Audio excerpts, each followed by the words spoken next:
There's a new Sparking Zero trailer with actual gameplay and a showcase of brand new mechanics, along with some character reveals and their placement on that beautiful character select screen, and today we're here to react to all of it. From what I know, this video is almost 13 minutes long, so there's going to be a lot to break down. Today I'm only doing my initial reaction, but if you want to see an in-depth breakdown of these systems, go ahead and give me a thumbs up. If we get to 5,000 likes, I'll do it this weekend. Let's not wait any longer. It's time for Sparking Zero.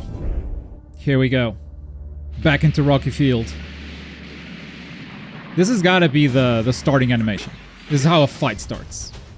We're just going to play the same trailer again? Okay, we'll fast forward this part. I really played the whole trailer. Gameplay showcase. Here we go. That's what we're here for. Hello. ドラゴンボールスパーキングゼロのメインプロデューサーの古谷と申します。古谷。本日はよろしくお願いいたします。Okay. 先ほど皆様に見ていただいたのは、昨年12月のゲームアワードで正式発表された Kinda.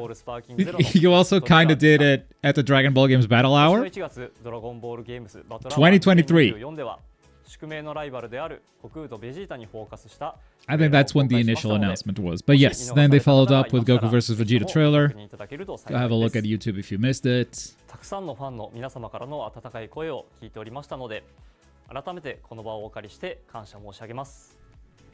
Ah, you're welcome. Nah, thanks for making the game, man. ドラゴンボールスパーキングゼロは単なる新作のゲームではなく、欧米では武道会展開地として、日本およびアジア地域ではスパーキングでおなじみのシリーズ最新作となります。Yes, sir. So many fans were like, this isn't a sequel, this is a different thing. It's the... 公開となるゲームプレイ映像とともに、そのユニークなメカニズムを明らかにしていきたいと思います。That's what I want. それではまず、悟空とベジータによる激しいバトル映像を見ていただければと思います。どうぞ。Okay, they're gonna use Goku vs. Vegeta for the gameplay mechanics.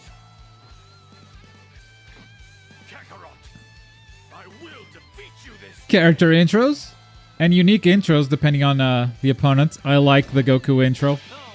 That's the Broly stuff, the Broly intro. Love it. Health bars, HUD. Okay, this is further than I thought. I thought they were just going to show you some gameplay without a HUD, but turns out, yeah, we do have a HUD. I think that was a clash into a strong attack, an armored strong attack. Very Tenkaichi-like. I think the speed is slower than Tenkaichi 3, but that makes it easier to keep up with it. I don't know. I think if you watch, you still have the boost. You do the super, but you press triangle to boost. I love the look of the key charge animation, by the way. There's a little buff next to their meter. Like up 3. I don't know what that means. Big Gallic Gun. Okay, combo into Gallic Gun. That's a lot of damage. That's a ton of damage. We've got a few health bars. Dude, just fly, destroying the entire environment. I love the look of this game. The game looks great. I actually love that they slowed it down, too. I can already see the fan complaints. But if you watch, like, competitive Tenkaichi, it's really hard to keep up with. This should make it a bit more strategic. Okay, one thing that I don't like the soundtrack. That's the first thing that I'm like, I'm not a fan. And like, they went into Awakening, and I think Vegeta went into that Meteor state where you key charge, go into Overdrive or, I don't know, Awakening, whatever. And that's good. That's good.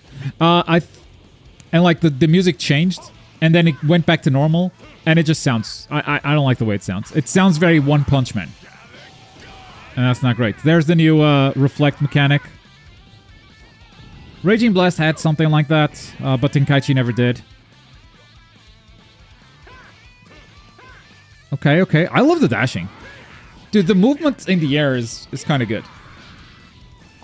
Like, this dash strafing stuff is really good. We'll see how well the attacks track, but it might be a good way to just, like, circumvent the opponent and whatever. Okay.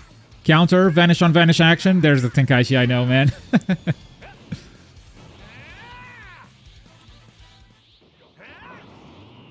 Okay, he's going again. And you hear how the music changes? First of all, the tracks themselves I don't think are great. But I don't like how it changes later into, like, back into the same track. This is the ultimate. This is Meteor Attack. You go into Overdrive and he counters with his own. Yes! Oh, it's a fill up the bar thing. Okay, no, that's smart. That's smart. We don't break controllers, and it's the player with the best timing that wins. All right, that's great. Beam Clash is confirmed. They're doing it, and they actually have a smart solution for it. I like that a lot. I hope they break this down. I hope they give us some more like insight into what just happened. So far, the one thing I dislike is how they're doing the soundtrack. That's it. Iconic counter. Yes, the counter system that fans like. Impact action allows for intense fisticuffs or exchange of energy blast. 見ているだけでも楽しめるよう演出面にも気を配っています。アルティメットブラストはまさにそのうちの一つで、最新のプラットフォームだからこそ実現できるド派手演出となっています。Ultimate Blast is what they're calling their ultimates. Their meteor attacks. ドラゴンボールらしいダイナミックかつ激しいバトルを存分にお楽しみいただける。I'm asking a question here. I'm not sure. そしてシリーズとして大事にしている要素だけでなく、せっかくのゲームプレイ説明の機会なので。今作ならではの新要素もお伝えできればと思います。New feature. Let's do it. 先ほど基本的なメカニクスはシリーズからその DNA を受け継いでいる旨をお伝えしまし The たが、 game keeps the core mechanics of the series, but they add and tweak some. バトルを表現可能にするためにはどうしたらよいか議論を重ね、いくつかの変更や新要素を加えました。今回はその中から4つほど。Let's break down 4 of these mechanics in detail using the battle video shown earlier. Exactly. That's exactly what I wanted you to do. Let's do it. Normal movement. Yeah, the super dash is cool, but then the short dash, I think the short dash is so cool. I love that. I love these short dashes.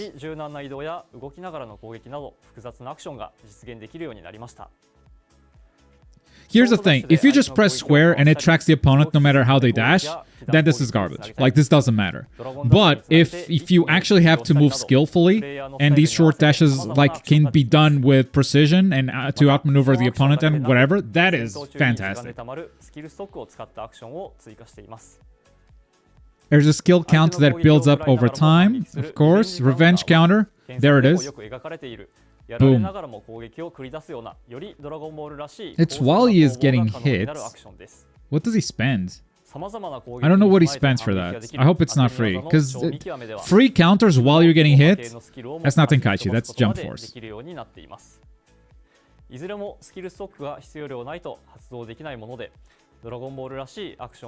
Okay, you can trigger some of this stuff once you have enough skill points. Or, oh, okay, no, he definitely spent 2 skills right there. I don't know how many he spent for the counter. I'll have to rewatch it. Vanishing Assaults. Oh! Okay, you just vanish and appear behind him.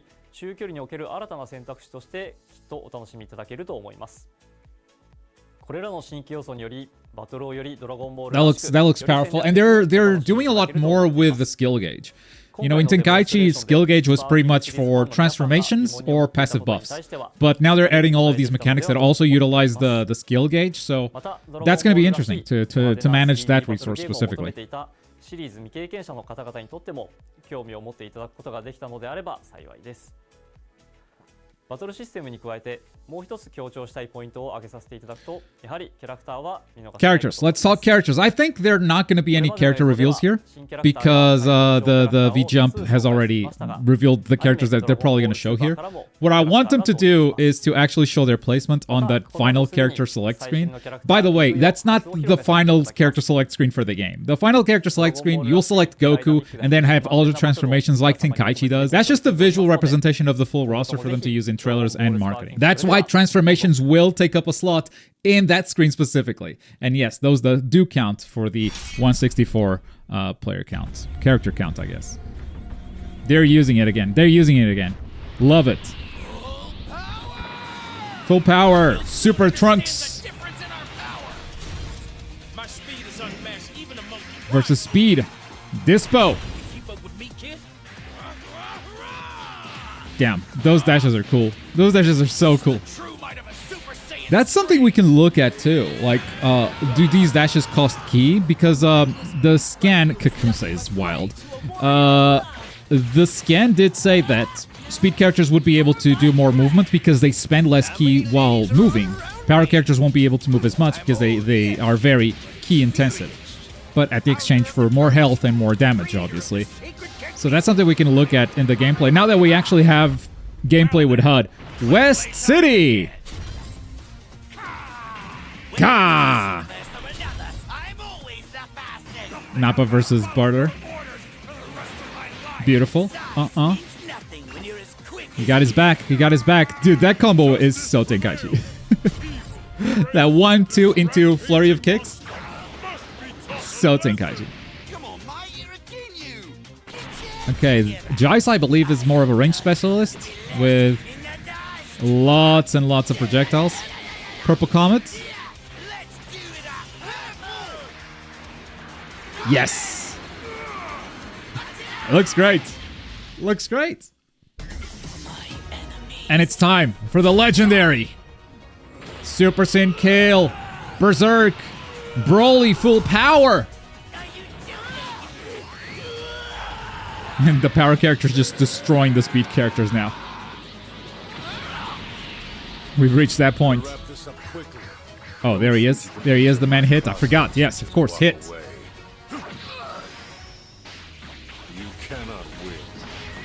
You cannot win. Overwhelming strength or matchless speed? Okay, based on this trailer, I don't think power and speed are like gonna be super official. There's not gonna be like an icon saying this is a speed character, this is a power character. What? What? What is that placement? Oh, that what? My prediction. Oh no. Broly is the only character that is exactly where I put him. Even Trunks is one square to the side, but that's not a big deal to me. Roshi on the top right? I did not expect that. Definitely expected him to be around Krillin, Yamcha, you know, that side. They put Barter and Jace on the top left. So it's safe to assume the Ginyu Force is all just gonna go there. Dispo is so far away from Jiren. Topo, same thing. Hit is next to Nappa and Vegeta. What is this organization? It's so random. Yeah, throw that prediction organization in the trash, dude. This is all random. They're definitely not organizing this by series, by arcs. The one thing they're still doing is transformations are sticking together. So they put Trunks next to the other Trunks that was already revealed. And we'll see what they do about fusions because those spaces in between Goku and Vegeta are very suspicious. I do believe that's where fusions will go eventually. But this means you can just put Tournament of Power characters wherever you want. That's a lot of that roster prediction down the drain, I think. I think a lot of that space for original Dragon Ball characters is just not going to be original Dragon Ball characters anymore. The reason why that space was so big to me is because we had Tien over here with Piccolo and Krillin all the way over there. If they were organizing this by sagas, then that would mean that this entire space would be original Dragon Ball characters. But now they put Dispo, Jais, and Barter in there, so I guess it just doesn't matter. For some reason, they did put Nappa next to Vegeta, though. It's so weird. It's like, yeah, we organized Dragon Ball Z by sagas, but then we said, screw it, and Tournament of Power characters are just everywhere. I mean, now, even then, we have Barter and Jais so far away from Frieza, though there's a chance that Frieza is from Dragon Ball Super. The Japanese website dubs that as Frieza from Super, but then the English website just says Final Form. I'd say that's somewhat of a hint that he might be Super, but also not really confirmed. I don't know. Not gonna lie, I am slightly bummed out that the order of this character select screen is somewhat random. And it's not like they couldn't organize it. There was definitely a way to do it. I feel like they broke their own rules